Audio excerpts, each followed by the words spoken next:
ದೇವರಿಗಿಂತ ಉನ್ನತ ಸ್ಥಾನದಲ್ಲಿ ಒಬ್ಬ ರಾಕ್ಷಸ ಇದ್ದಾನೆ ಅಂತ ಹೇಳಿದ್ರೆ ನಂಬ್ತೀರಾ? ರಾಹುವಿನ ಪ್ರಭಾವ ಮನುಷ್ಯರ ಮೇಲೆ ಅತಿರೇಕಕ್ಕೆ ಹೋದಾಗ ಶಿವನ ಕೋಪ ಬರುತ್ತೆ. ಪುರಾಣಗಳ ಪ್ರಕಾರ ಈಶ್ವರ ಕೀರ್ತಿಮುಖ ಎಂಬ ರಾಕ್ಷಸನ್ನ ರಾಹುನ ತಿನ್ನೋಕಂತ ಸೃಷ್ಟಿಸ್ತಾನೆ.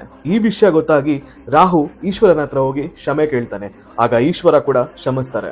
ಆಗ ಕೀರ್ತಿಮುಖ ರಾಕ್ಷಸ ಈಶ್ವರನ ಬಳಿ ಹೋಗಿ ನನಗೆ ತುಂಬಾ ಹೊಟ್ಟೆ ಹಸ್ತಿದೆ, ನೀವ್ ಯಾರನ್ನ ಹೇಳ್ತೀರ ಅವ್ರನ್ನ ತಿಂತೀನಿ ಅಂತ ಆಜ್ಞೆ ಪಡೆಯಕ್ ಹೋಗ್ತಾರೆ. ಆಗ ಈಶ್ವರ ಹೇಳ್ತಾರೆ ನಿನ್ನೆ ತಿನ್ಕೋ ಅಂತ.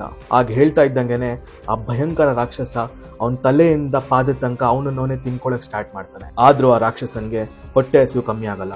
ಆಗ ಈ ಆಜ್ಞಾಕಾರಿ ಭಾವನೆಯನ್ನ ನೋಡಿದ ಈಶ್ವರ, ನೀನು ಇನ್ ಮುಂದೆ ಎಲ್ಲಾ ಮನುಷ್ಯರು ಕೋಪ, ಕಾಮ, ಪಾಪಗಳನ್ನ ತಿಂತ್ಯಾ ಅಂತ ಹೇಳ್ತಾರೆ.